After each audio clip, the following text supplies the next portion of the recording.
Everyone, good morning. So the new day has started. कालचा दिवस खूप छान होता आणि आय होप तुम्ही दोन्ही ब्लॉग्स पाहिले असतील. नसतील बघितले तर नक्की बघा. अँड नायसा गेली आहे आज स्कूलमध्ये. सो आज तिच्या स्कूलमध्ये आहे रक्षाबंधन सेलिब्रेशन. सो मस्त ट्रेडिशनल वेअर घालून गेली आहे. मी सॉरी सकाळी खूप गडबड झाली म्हणून काही शूट वगैरे नाही केलं. रजतीचा फोटो काढायला पण मी विसरली.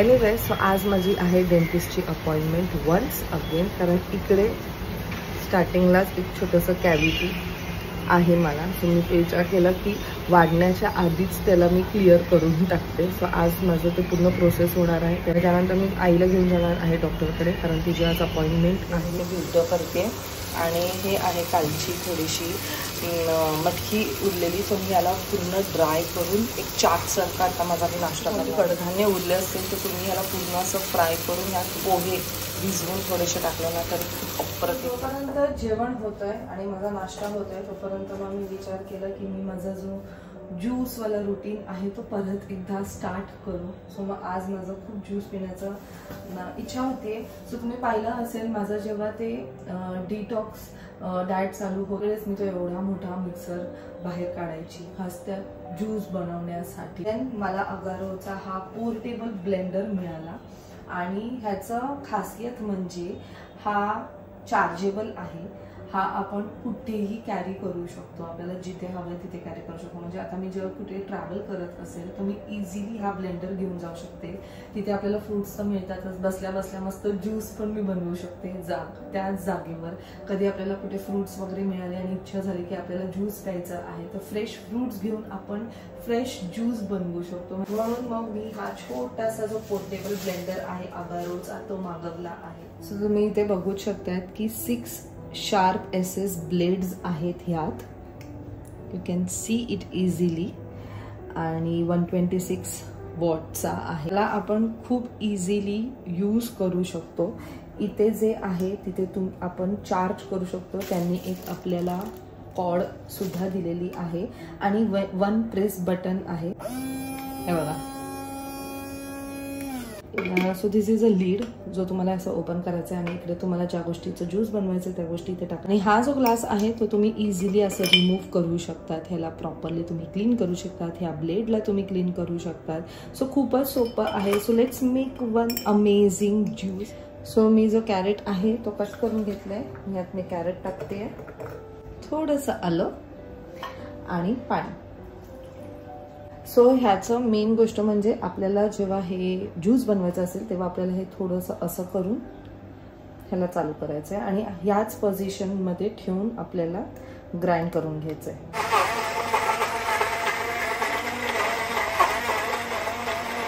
अडकला असेल तर वी कॅन शेक ऑल्सो. आणि 450 ml कॅपॅसिटी आहे याची. सो कॅरेट ज्यूस रेडी झालेला आहे. तो मी सनीसाठी बनवला. आता मी इथे बनवते माझ्यासाठी बीटरूटचं ज्यूस. आणि तुम्ही बघू शकता की किती कन्व्हिनियंट झालं आहे. जस्ट 1 प्रेसवर तुमचा जो ज्यूस आहे तो रेडी होतो. तुम्ही यात ज्यूस बनवू शकता, स्मूदी बनवू शकतात आणि ट्रॅव्हलिंगसाठी खरंच खूप बेस्ट आहे. जर इन केस तुम्हाला कोणाला हवं असेल तर खाली डिस्क्रिप्शनमध्ये मी याची लिंक दिलेली आहे. So yummy yummy. काय नाही, इझी इकडनं ओपन करून आपल्याला फक्त वॉश करून घ्यायचं आहे.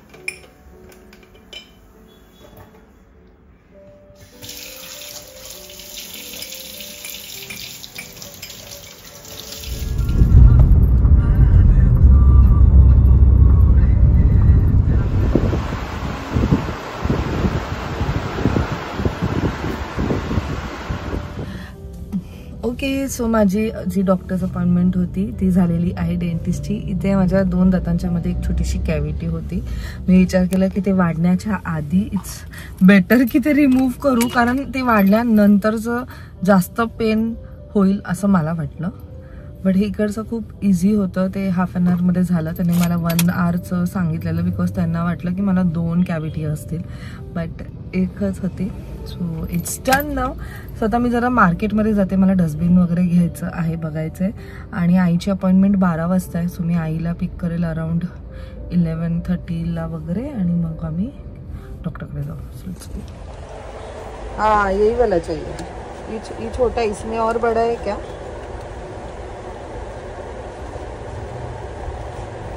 ग्रीन कलर ही दो।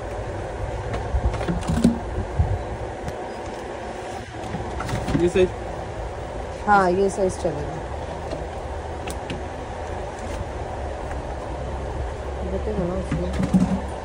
इसके बाद यही साइज है?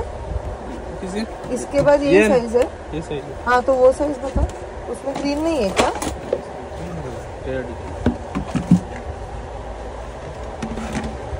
ग्रीन नहीं है भैया उसमें? हाँ ये साइज बरोबर बरं वाटतं का? आता एकदम फ्रेश दिसते। इयरिंग्स वगैरे मॅचिंग घातले, बापरे। आता बरं वाटतंय ना? हो आता बरं आहे बेटी, आता बरं आहे, आता बरं आहे। आता डॉक्टर हा हे आईचं ना पॅनिक मध्ये अर्धा वेळ जातो। नाही पॅनिक झाली, जास्त स्ट्रेस नाही आताच बोलली बाबा काय व्हायचं ते तुझ्या इच्छेप्रमाणे होऊन जाऊ, जास्त स्ट्रेस घ्यायचं नाही। चला आईचं सगळं काही नॉर्मल आहे, शी इज डुईंग गुड। आणि एक ब्लड टेस्ट त्यांनी करायला सांगितली असं ती केली आहे। मग संध्याकाळी परत ते रिपोर्ट्स दाखवायला मला जायला लागेल डॉक्टरकडे। आणि मग काय नाही, घरी आली, नायसा मॅडम झोपली। आई बोलतात की आल्या आल्या तिने कपडे काढले, तशीच लगेच झोपली।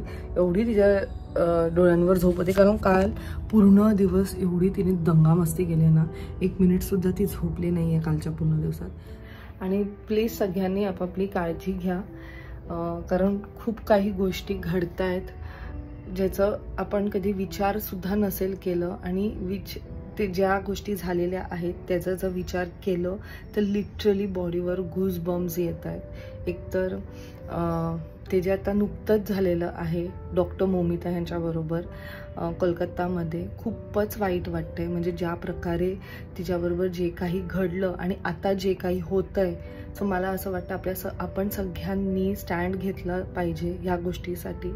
आम्ही तर खूप फुल सपोर्ट करतो, डेली इंस्टाग्रामवरती शेअर करतो। आणि खरंच खूप वाईट वाटतंय। अजून काल एक न्यूज कळली की 4 इयर किड बरोबर रेप झालंय बदलापूरमध्ये, ते पण स्कूल। म्हणजे एवढं डेंजरस, ऐकूनच एवढं वाईट वाटलं। म्हणजे नायसाच्याच एजच्या त्या मुली, आणि असं कृत्य कसं कोण करू शकतो मला खरंच कळत नाही की लोकांच्या मेंटॅलिटीला काय झालं आहे की लहान मुली थोडा पण नाही विचार करत। किती वाईट वाटतंय ते ऐकून। म्हणजे मी विचार करत असेल की त्यांच्या पॅरेंट्सला किती वाईट वाटत असेल की काय कसं झालं। आणि एवढ्या लहान मुलींना आपण काय शिकवायचं? म्हणजे आता जे डॉक्टर मोमिता बरोबर झालं त्याच्यानंतर आपण खूप लोकांनी खूप काही न्यूजमध्ये ऐकलेलं आहे, जसं की ममता बॅनर्जी खूप काही बोलल्या। त्या म्हटल्या की मुलींचं आहे त्यात हात, मुली तसं रिस्पॉन्स करतात किंवा मुलींच्या अफेअरमुळे हे सगळं काही होतंय, मुलींचा दोष आहे। मुली मुली मुली 4 वर्षांच्या मुलींचा दोष होता का? त्यांना काय समजत होतं? ते काय कोणाला अट्रॅक्ट करतायत का ह्या सगळ्या गोष्टींसाठी? त्यांना समजतंय तरी का? मी नायसाला रोज इथे गुड टच बॅड टच शिकवते, तिला किती समजते किती नाही समजते मला सुद्धा नाही माहिती आहे। मी माझ्या तऱ्हेने माझ्या साईडनं खूप प्रयत्न करते, मी सनी आम्ही प्रयत्न करतो की नायसाला आम्ही ते जे आहे ते म्हणजे आम्ही एज्युकेट करू, पण नाही समजणार कारण ते खूप लहान आहेत। मग आता या सिच्युएशनमध्ये तुम्ही काय बोलाल की ती मुलीची चूक होती? It's all about mentality. मला एवढं कळतं, it's all about mentality. It's not about men किंवा women, it's all about mentality. ह्या सगळ्या मेंटॅलिटीमुळेच होत आहे। म्हणजे काय बोलायचं मला हेच समजत नाही की एवढं वाईट वाटतंय ना की जे काही आपल्या आजूबाजूला घडतंय। सो म्हणून व्लॉग्सच्या माध्यमातून आमचा फक्त नेहमी हाच प्रयत्न असणार आहे की आम्ही जास्तीत जास्त पॉझिटिव्हिटी स्प्रेड करू। आय नो आपण रातोरात या लोकांना नाही बदलू शकत, तर कोणालाच नाही बदलू शकत, कारण शेवटी प्रत्येकाचा एक ह्युमन बिहेवियर असतो आणि तो रातोरात चेंजसुद्धा होत नाही। कितीही प्रयत्न केलं तरी नाही चेंज होत, पण आपण आपल्या साईडनं फक्त प्रयत्न करू शकतो। अँड आय जस्ट होप की या लोकांना लवकरात लवकर जस्टिस मिळू दे. And I really don't know की आपलं गव्हर्नमेंट काय करतोय या सगळ्या ह्याच्यामध्ये. एवढे सगळे केसेस होईपर्यंत हे थांबले कसे आहेत. म्हणजे सिरियसली मला असं वाटतं की ज्या वेळेस ह्या गोष्टी घडत आहेत आणि ज्या मोमेंटला तो व्यक्ती पकडला जातोय त्या मोमेंटला त्याला फाशी मिळायला पाहिजे. That's the only thing. आपल्या इथे खूप लोकांना असं वाटतंय की हां ठीक आहे, हे चालत राहील म्हणून आपण म्हणजे ह्या म्हणजे आपण कोर्टमध्ये हे जे पण चुका करतायत आपण कोर्टमध्ये जात राहू, आपण तिकडनं येऊ, मस्त ऐशोआरामात प्रिझनमध्ये राहू. हेच त्यांची मेंटॅलिटी आहे. त्यांना काहीही फरक वाटत नाही आहे. जर आपला लॉ एवढा स्ट्रिक्ट झाला ना की तिथल्या तिथे त्यांना मारलं गेलं तरच हे लोक सिरियस होतील, तरच कदाचित हे लोक घाबरतील. आय डोंट नो आपल्या इथे हे सगळं काय चालू आहे. म्हणजे उठल्या आजकाल फक्त तेच ऐकू येतंय, तेच दिसतंय सोशल मीडिया, तर त्याच सगळ्या गोष्टी. आणि काल जे झालं लाईक 4 वर्षाच्या मुलींबरोबर, म्हणजे काय यार, काय विचार करतात तुम्ही. सिरियसली आय जस्ट होप की लवकरात लवकर ह्या सगळ्यांना जस्टिस मिळू दे. मग आता त्या पॅरेंट्सचा विचार करून पण एकदम असं ना पूर्ण असं गूजबम्स येत आहेत, समजत नाही आहे. आपण आपली काळजी घेऊया, आपल्या मुलांची काळजी घेऊया, आपल्या तऱ्हेने जेवढं जमेल तेवढं आपण त्यांना प्रॉपरली एज्युकेट करूया. And it's not about only girls, it's about boys. तुम्ही तुमच्या मुलांना सुद्धा तेच संस्कार द्या, तसंच शिकवा, तसंच घडवा. तुमची मुलगी शॉर्ट कपडे घालतीये किंवा ती फॅशनेबल आहे तर तिला अडवण्यापेक्षा तुम्ही तुमच्या मुलांचं जो माइंडसेट आहे तो तुम्ही कसा चेंज करू शकता ते बघा. रेदर देन आपण, कारण आत्ताची जी सोसायटी आहे ना ती फक्त मुलीलाच दोष देते. तिने असे कपडे घातले, तिने तसं केलं. अरे साडीमधल्या नॉर्मल बाईला, ड्रेसमध्ये वरपासून खालीपर्यंत त्या बाईला, बुरखामधल्या बाईला सुद्धा लोक सोडत नाही. तर तुम्ही कसं काही एका मुलीला दोष देऊ शकता या सगळ्या सिच्युएशनमध्ये. It's all about mentality. जी मेंटॅलिटी आहे ती चेंज व्हायलाच पाहिजे. काहीही करून आपण आपल्या पुढच्या पिढीला असं घडवूया की हे जे आत्ता घडतंय ते नाही व्हायला पाहिजे. आय नो, पण आता जे हे घडलं आहे त्याच्यावर पण एक स्ट्रिक्ट ॲक्शन व्हायला पाहिजे. So fingers are crossed and I just hope आपली गव्हर्नमेंट लवकरात लवकर न्यू लॉ काढेल जेणेकरून सगळ्यांना जस्टिस मिळेल. So let's pray and let's hope for. दुपारचे 3 वाजले आहेत. आलोय क्लिनिकमधून आणि मस्त आता जेवणार आहे. मस्त जेवणाचा सुगंध. दाताचं एक काम करायला गेले ना तर लगेच त्याच्या पाठोपाठ तिथे दुसरे निघतात. तुम्हाला काय म्हणते का, आता जर मी सगळं पूर्ण असं क्लीन, हे इकडे कॅव्हिटी दिसते, तिथे कॅव्हिटी, मला एवढा स्ट्रेस. मी त्यांना म्हटली, मी आज ना डोक्यात फक्त एकाच गोष्टीचा विचार करून आले की मला एकाच जागेवर तुम्ही पेन म्हणजे मला पेन होणार आहे. पण ऍक्च्युली ते पेनफुल नव्हतं. बट मुली ह्याच गोष्टीची तयारी करून आलेली, आपण नेक्स्ट टाइम भेटूया तेव्हा मी करेल. मला प्रिपेअर्ड होऊन द्या. बाबा दाताचं खूप डेंजर, बाकी सगळं परवडेल पण दातांचं नाही परवडत. पण स्टील हे लोक खूप छान पद्धतीने हे करतात. तो व्हेजिटेरियन डे म्हणजे आता श्रावणच आहे आणि आपल्याला श्रावणात असं काहीतरी वेगवेगळं चमचमीत गोष्टी आपण क्रेव करतो, जे पण नॉन व्हेजिटेरियन लवर ना त्यांना सांगते. सो असंच एक सुंदर लोणचं आम्हाला रिसीव झालेलं आहे आणि ते लोणचं आहे टेस्ट ऑफ अलिबाग, म्हणजे आशाताईंचा लोणचं, only Alfonso. So original Alfonso पासून बनलेले लोणचं आहेत की नाही आय डाऊट, पण ह्यांचं जे आहे ना ते एकदम ओरिजिनल अल्फान्सो पासून बनलेलं, म्हणजे हापूस आंब्यांपासून बनलेलं लोणचं आहे. आणि ह्यांचं वैशिष्ट्य म्हणजे ह्यांच्या बागेत हे आंबे येतात. बाकीचे जे पण इंग्रेडियंट्स आहेत हे सुद्धा ते घरी बनवतात. घरी घरगुती लोणचं आहे. आणि आईंना मी दिलं, जसं ते आलं ना मी ओपन केलं आणि पहिले सर्वात आधी आईंना टेस्ट केलं आणि आईंना सुद्धा प्रचंड आवडलं आहे. सो मी खाली डिस्क्रिप्शनमध्ये लिंक दिलेली आहे, जर इनकेस तुम्हाला कोणाला मागवायचं असेल तर तुम्ही नक्कीच मागवा ह्यांच्याकडनं. टेस्ट ऑफ अलिबाग, आशाताई ह्यांचा लोणचं. आणि आता आम्ही सुद्धा टेस्ट करणार आहोत. बोलताना सुद्धा माझ्या तोंडात पाणी येतंय. सो एक सोड, मी तर मगाशी टेस्ट करून बघितलं, मला पण आवडलं. Thank you so much. खरंच तुमचं लोणचं खूप छान आहे आणि मेन म्हणजे घरगुती आहे. आर्टिफिशियल गोष्टी काहीच ह्यात नाही आहेत, इवन कलर सुद्धा नाही आहे. सो तुम्ही सुद्धा नक्कीच मागवा, तुम्हाला सुद्धा नक्कीच आवडेल. आणि चला मग आता आम्ही जेवण घेतो. सो वाजले आहेत 8. मला काही काम होतं म्हणजे मी सगळं पूर्ण केलं आहे. आता मी आणि स्वप्नाली वहिनी आम्ही चाललो आहोत मार्केटमध्ये, कारण आमचा ह्यावेळेसचा जो सॅटर्डे मार्केट डे होता तो मिस आउट झाला. म्हणून आता आम्ही भाज्या घ्यायला चाललो आहोत, फळं फुलं सगळं काही घ्यायचं आहे. आणि माझ्याकडे ना एक बॅग आहे खास व्हेजिटेबल्स फ्रूट्स हे कॅरी करायला. ह्याच्या आधी पण मी एकदा ब्लॉगमध्ये दाखवलं आहे. सो ही आहे ती बॅग. ही मी ना ॲक्च्युली ऑनलाईन मागवलेली. सो 1-2 मागवलेले, त्यातली एक बॅग कुठे गेली मला पण आठवत. ही मला त्या दिवशी साफसफाई करताना मिळाली. एक तर ह्याचं हँडल असं मस्त मोठं आहे आणि ना आतमध्ये असे कंपार्टमेंट्स आहेत, म्हणजे भाज्या मिक्स नको व्हायला. तुम्ही ह्या डायरेक्टली असे पोर करू शकतात, म्हणजे घरी आल्यानंतर त्याला इझिली सेपरेट करता येतील. सो असे 6 इथे असे पॉकेट्स आहेत आणि हा मधला सेक्शन पण आहे, म्हणजे आपले पालेभाजी वगैरे ते ठेवता येईल. सो खूप कन्व्हिनियंट बॅग आहे. कदाचित ही तुम्हाला ऑनलाईनसुद्धा मिळेल. मी ऑनलाईनच घेतली आहे. मिशोवर एकदा ट्राय करून बघा. व्हेजिटेबल बॅग्स वगैरे असं काहीतरी टाकून, किंवा गुगलवर जर मला लिंक मिळाली तर मी सुद्धा टाकेलच डिस्क्रिप्शनमध्ये. Let's go.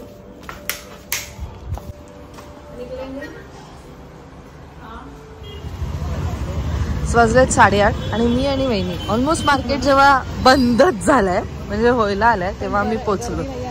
हो, पण आपल्याला ते भाज्या पण मिळायला पाहिजे. भरपूर आहेत, मी बघितले का ते तिथे बसलेल्या ना. पण आपण पहिले एकदा आतमध्ये जाऊया. इथे पण असतो तो कॉर्नरला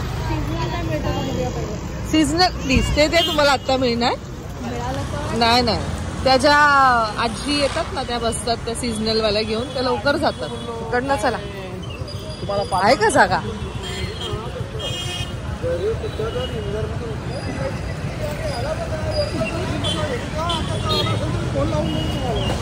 त्या आजीकडे असतात कंटोळी. हो, त्याच्या पॅकिंग करतात ना, त्यांच्याकडे कंटोळी असतात.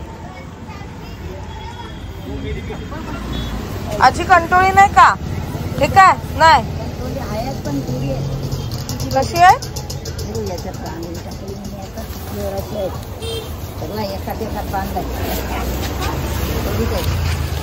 किती पाहिजे?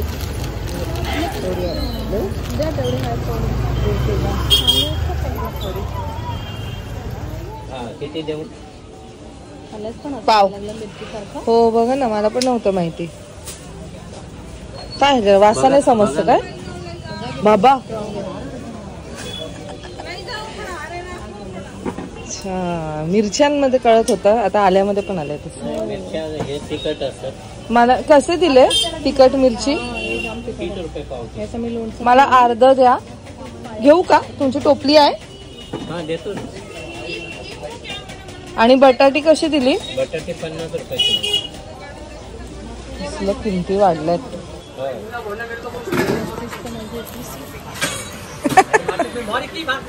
सो फायनली मी आणि वहिनी आलो आहोत मार्केटमधनं. आम्हाला जेवढ्या भाज्या घ्यायच्या होत्या आणि आम्हाला मिळाल्या त्या, म्हणजे ज्या आम्ही घेऊ शकलो त्या सगळ्या आम्ही घेऊन आलेलो आहोत. कारण ऑलमोस्ट मार्केट बंद झालेलं.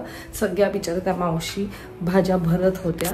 बट ठीक आहे. सो चला मग आम्ही मिळून जेवण बनवतो. मी बनवते आमटी आणि कांदा आणि बटाट्याची भजी. वहिनी तिथे करतायत भात आणि झुणका, पडवळचा झुणका, जे मी फर्स्ट टाइम ऐकलंय. सो आम्ही दोघांनी कामं डिवाइड केलेली आहेत. मी इथे फटाफट करते आणि त्या तिकडे ते दोघं ते बाकीच्या गोष्टी फटाफट करतात. आणि जो सामान आणलेला आहे तो थोड्या वेळात मी गो बाई, ह्याचं तर अख्खं मर्डरच झाला. मला तरी वहिनी बोलल्या.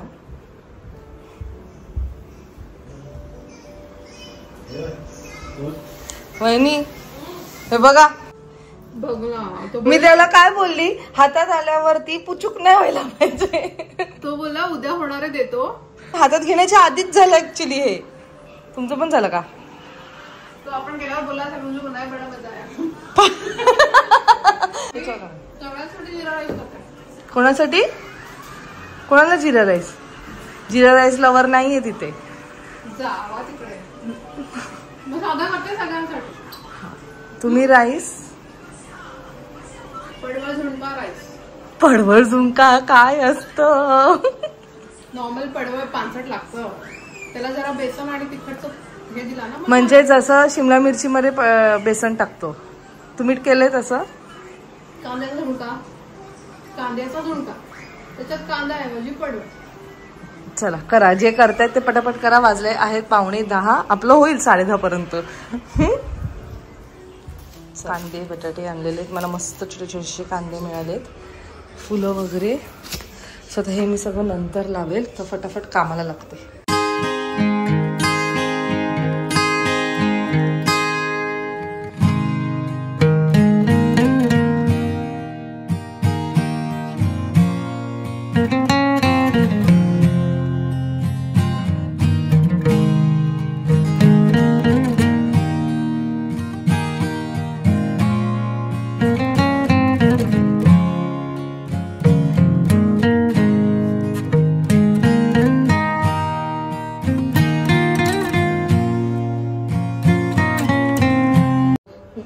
सो भजी रेडी आहे, ह्याला फोडणी देते, वहिनींना भजी जाऊन देते. खूपच लेट झाले जेवायला, वाजले 10:30. सो वाजले आहेत 11ला धावतो मी. सनी अजून आलेला नाही आहे, मग वहिनींना सगळं काही मी करून दिलं आणि ते मॅडम बघा आम्हाला हेल्प करत आहेत. थँक्यू नायसा. स्वतः तिकडनं घेऊन आली आहे, इथे ठेवले, स्टूल घेऊन आली आहे आणि आता ठेवते. चाललं का भाजी निवडताना ह्या गोष्टीला पेंट करायचंय, त्या गोष्टीला पेंट, हे बघा ह्या गोष्टी ठेवल्यात पेंटिंग करायला, आणि ते चिटकवणारे ती ग्रीटिंग कार्डवर ते गिफ्ट करणार. 12 आणि आमचं क्राफ्ट चालू आहे रात्रीचं. थकलोत ना आम्ही, कंटिन्युअसला बोलते चल झोपू झोपू, पण आज नायसाचा पूर्ण टाइम टेबलच चेंज झालं. आल्या झोपली, 4:30ला उठली, 5ला जेवली, सगळं उलट सुलट झालं तिला. हे काय काढलं पाहिजे मी कळलंच नाही. हे काय आणि हे कोण आहे?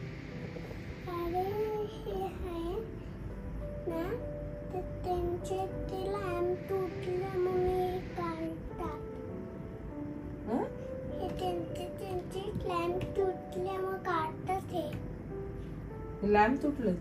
हा, मग ते काढतात. काय काढतात? लॅम्प. चला मग अशा प्रकारे आजचा हा दिवस छान गेलेला आहे. उद्या नवीन दिवसाची सुरुवात होईल, नवीन गोल्स, नवीन एम, नवीन स्वप्न. सगळेजण आपापली काळजी घ्या आणि मुलांची पण काळजी घ्या, सगळ्यांची काळजी घ्या, स्वतःची काळजी घ्या. चला भेटूया नेक्स्ट ब्लॉगमध्ये. Till bye, take care and live, laugh and love. Bye bye. आता हे काय